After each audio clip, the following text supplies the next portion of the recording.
Hello everybody and welcome back to TJ's Lego Room. I'm a little bit under the weather, so I apologize if my voice sounds very different than it normally does. But I had something I really wanted to share with you guys, and this video is going to double as both my completion video for this project and as my Thanksgiving video. A little bit. Because Thanksgiving is all about appreciating what we have, and I was actually able to build this entire thing from only pieces that I have in my collection. It is a considerable collection. It is definitely not a small one. It's not the biggest, it's not the smallest, but it is considerable. And I was able to use only what I had without having to go on Bricklink or anywhere else and purchase extra pieces to complete this mock. This is my SF-05 B-Wing. So it's a 5th generation B-Wing in my own head canon. The original B-Wing is called the ASF-01. This is what I anticipate would show up in episode 9. I've shared some of my mocks that I've done for episode 8 sets and episode 8 ships. And this is since episode 8 came out and none of my ships were in it. This is for episode 9. I'm really excited about this because this has taken me months to figure out. I actually had this engine down complete for a long time, and for some reason I could not figure out how to do the cockpit or the upper section of the ship, and it has taken a very long time to do. I apologize for the lack of videos. One of the reasons is because I did have severe builder's block when it came to this particular ship. I'm also really trying to figure out how to do a very good version of a tutorial for my ARC 170 mock that I did for my episode 8 ships. And so I am getting really close. I think I've nailed down how to do it, how to take it apart, how to put it back together, and how to explain everything very well. I have a few more experiments to fine tune it, but I think we're just about there. So my next video should be that tutorial. So thank you guys so much for hanging out. But today we're going to talk about this, and I'm going to wish everyone out there a happy Thanksgiving. If it is Thanksgiving when you're watching this, hopefully this will be up about a day before. Sorry for the sniffles and everything again. I have not been feeling good for over a week. Hoping to get better, never did, but I really wanted to get this out. So let's do some close-ups of a few of the things here. So we have our cockpit here. For those of you who are familiar with my channel, I did a Batmobile that was pretty popular. I think it's my most viewed video. It's got over 1,000 views, which is crazy. For me, anyway. I mean, some people, it's like 1,000 views, that's nothing. But for me, it's cool. But I actually used the same directional cockpit as we did there, going backwards. So that was kind of fun. Also, one of the things I really like about this cockpit is the pilot and how he sits in there.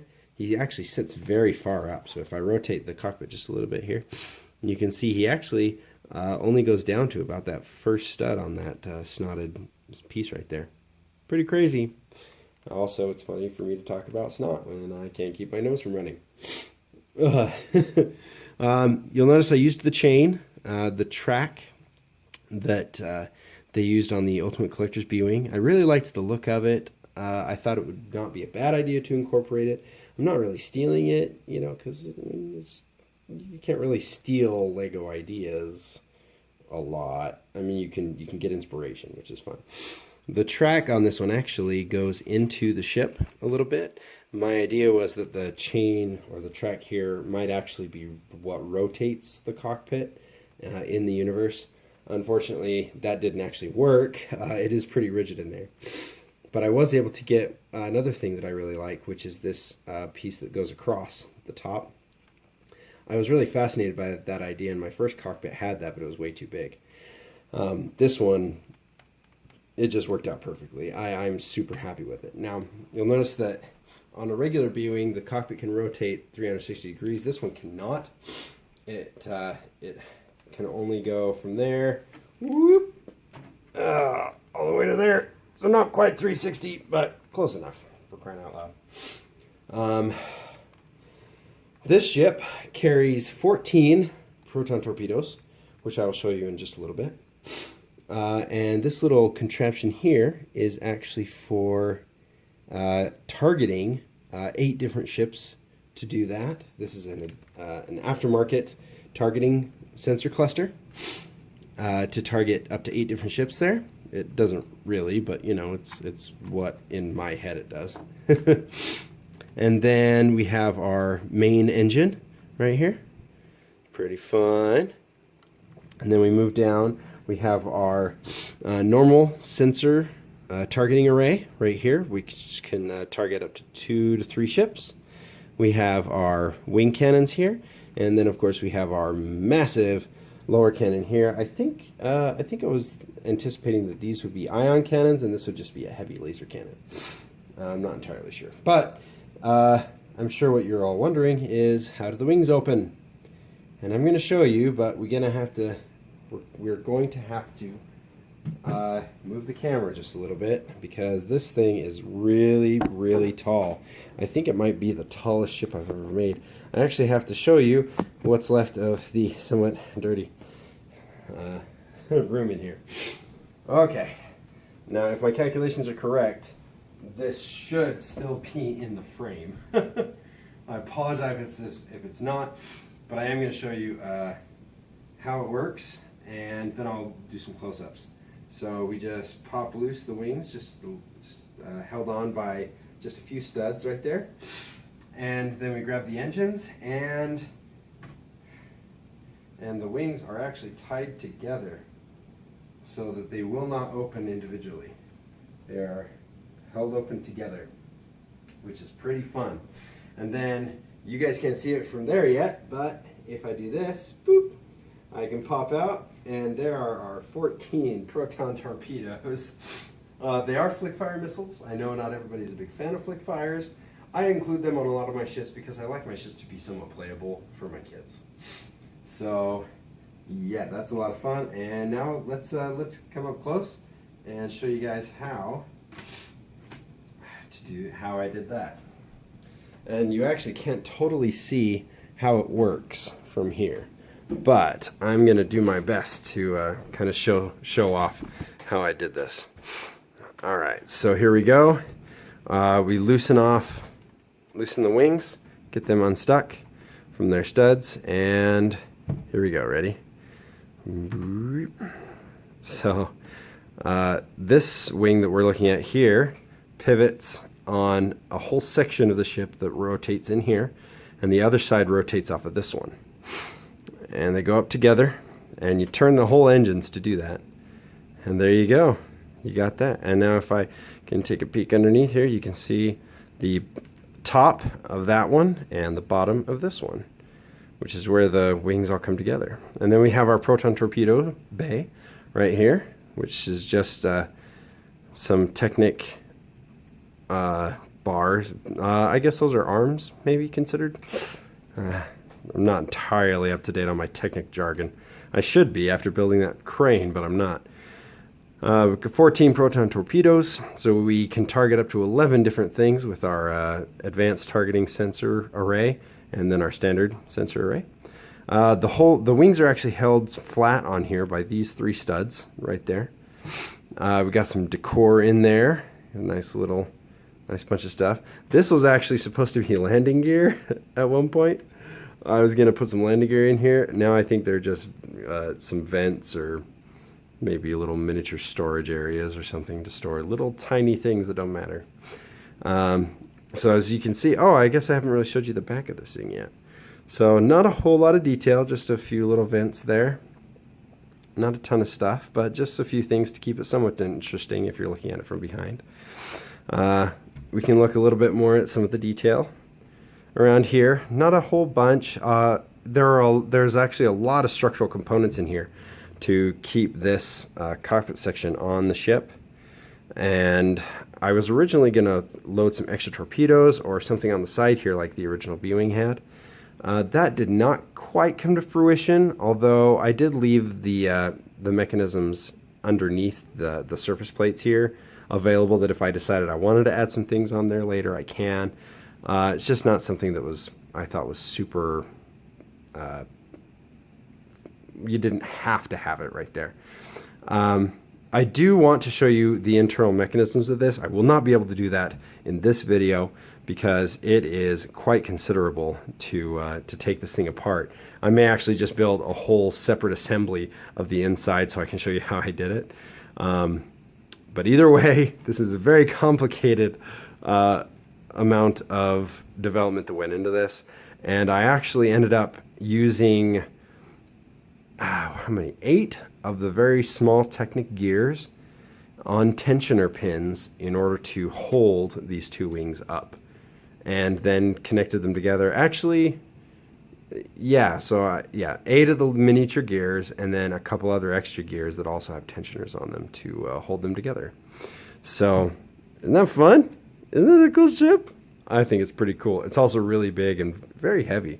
I'm actually hurting my back a little bit trying to reach around the camera so I can get good views of all this stuff. But yeah. Now, you may notice that there's a little gap here. That actually was intentional. I wanted to have that in there. I thought it added a nice little layer of interest on there. And I continued it on the upper side as well. Unfortunately, I did not have the right color pieces to do all this, but like I said, I was trying to use only what I had and not spend any extra money around, getting around the holidays. It is pretty sturdy. As you can see, I'm holding it from this one point right here. I am being a little bit careful with it, and I try to usually grab it in the middle because I have 3 supporting structures going through here, here, and here, and that's it. That's all I have in here is those 3 lengths that go from all the way from the cockpit all the way down through here. And then obviously I actually used this as a support strut at one point as well. I don't think I would hold it by that because that's not held on by a ton of stuff, but you can kind of see right there. It's got some gaps. It's not perfect. It's not perfect, but I am extremely happy with how it turned out. And I'll go ahead and do the mechanism a few more times for you guys so you guys can see how it opens and closes.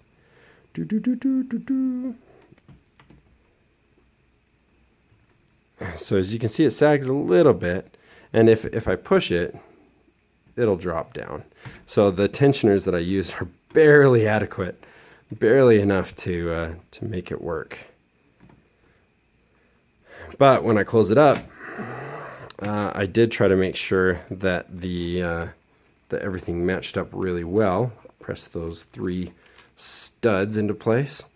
You can see there's a little bit of floating right there. I'm not really sure how to fix that completely other than just putting a little bit more tension on it. But the idea is that these would be perfectly flat and smooth, and so that it would be almost impossible to see how it moves from the outside. So just one last thing. The reason I wanted those wings flush like that is because I always thought the B-wing looked funny with those wings that looked like they were just kind of thrown on afterwards. And so I really wanted a ship that would have them integrated and flat on the sides. I'm sure you guys might, some of you might remember I did another B-wing. I'm not sure if I ever made a video. I think I did. I made another B-wing very similar to this, in coloring at least, and it was it also had flush wings, but not quite the same. So you can see the little rotating thing right there. I really like this. This cockpit turned out so well. I'm so happy that it worked. I can't tell you guys, this has been great. Thank you so much. I know this is a little bit longer video, but I do want you guys to know that I do appreciate everything you guys do, watching the videos, checking them out. I'm not monetized or anything. I really just want to do this for fun, to show off what I make. And I appreciate everybody being willing to check out my stuff and support me that way. It helps me feel good, especially when all the positive comments. I did have one negative comment recently saying I was an idiot and that what I had done doesn't actually work and that they tried it and it's stupid and I'm a moron. I did have to delete that post, and I sent a message to the person saying, why are you, did you even actually try this? Because it totally works, because I'm showing you. So keep the comments good, keep them clean, keep them happy, and we'll catch you guys next time in TJ's Lego room, hopefully for the ARC 170 tutorial, or now that I think about it, I may work on the inside of this thing as well.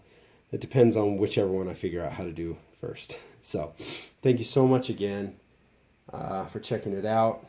If you want more details, or if I missed something on here that you saw, you're like, wait, how does that work? What is that? Just send me a message. Let me know that you want to see more into this. I'm going to try to do a little bit more in-depth video on the internal workings. So until then, we'll catch you next time. Happy Thanksgiving, and we'll catch you next time. Bye.